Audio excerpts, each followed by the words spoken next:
Renya. Don't worry. Even though he may not look it, your big bro is God after all. Minamo, I will guide your fate to a revolution!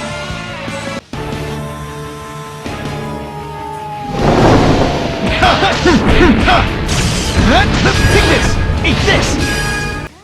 Hell, you level grinding cats and dolls out there in YouTube land. I'm the AntiHeroDrink, and as always, gamers, thank you for tuning in. If you're looking for an RPG video game that is going to go hold you over until some of the more hotter games of next year drop, then look no further than Nippon Ichi Software, because they're dropping the motherfucking hard shit hard. They hit us hard with Disgaea 2D, and they hit us even harder with its sexy, distant cousin, Paradox the Guide of Fate. This beautiful behemoth of a game is truly sporting a lot of customization through its immense and detailed stat-driven system that takes up a chunk of the game.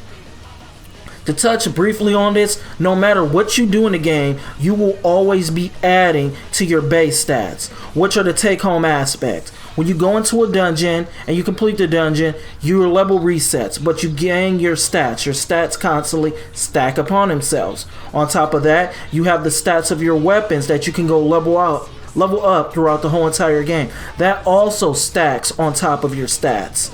On top of that, you have angelic mods, which work much like the Spirit Grid from Final Fantasy X, and you can go customize that for whatever occasion or however you see fit, or however you want to go make your characters perform in the various dungeons. And those stats also add upon your base stats and stack. So basically a lot of stat stacking, and that's going to be the take-home aspect of this game. But in that, there's a lot of customization, a lot of move around room and wiggle room for you to go make a unique character or do some pretty fun and interesting things with the characters that you're given. But one of the problems I do have with this game is when you die in a dungeon, while you do still get to go keep your stats, you lose all your items in your item pouch, and you lose all your weapons. So if you have a weapon that you grinded all the way up to level 1750, you lose that.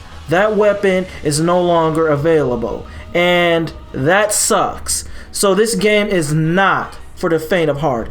And as the game progresses, the dungeons get extremely more difficult and extremely more longer. And thrown on top of that, you have to go navigate the many traps and just a labyrinth-like dungeons with immense amount of traps. You'll be falling off of platforms. You'll be being resetted from platforms. You'll be coming into contact with different enemies.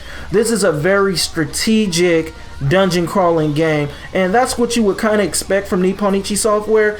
So again, it's not for the faint of heart, but there's a lot of fun to be had in it. And if you're a fan of Disgaea, if you're a fan of tactic-based video games, or tactic-based RPG video games to be more correct, you're going to have a lot of fun with this game. There's a lot of fun to be had. It has its own challenge, and it has its own rewards. I definitely have to go say that while it's not limitless, I do like the super moves in this game. They're just drawn out, and they're just animated so nicely. They look very nice, and if you're a fan of some of the super moves that you see in games like Disgaea, you're really going to like the ones you find in this game. They're really fun, and they're really unique. Another thing that's going to be a take-home aspect from this game is its story, and it's kind of cute. It's very anime-ish. It's much like slice of life mixed in with magical school powers. You play as Renya, a typical high school student that one day wins a lottery and becomes God. And from that point forward, the game goes from there. It is up to you to guide the fates of your believers into a revolution and change their fates. Throughout the whole entire game, this is going to be a recurring theme, and it's very cute. I don't want to go talk too much about the story because the story is really tailored very closely, but it's very cute. It's very heartwarming. It has a lot of notes like anime, so it can be over the top at some points. It can be funny at some points. It can be philosophical at some points, and it's just really interesting, and it just fits with the theme of the game. If you like games like this, you're going to really enjoy this game. You're really going to enjoy the over-the-top characters, the over-the-top back and forths and interactions that the characters have, and that's really going to be fun. Overall, I definitely recommend this game to any RPG player that is looking for a game to play right now and feels that their library is lackluster. If you were thinking about getting this game, all I have to go say is if you're a fan of Disgaea, you're going to like this game. It's really in remnants of a lot of the things that you like about the Disgaea series.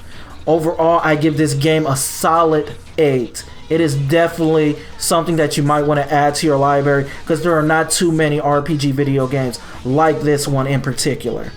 That's my thoughts and that's my feelings. Thank you for listening this far. As always, I'm the AntiHeroDrink here at RPG Mayhem, dishing out the good news of RPG video games and gaming in general.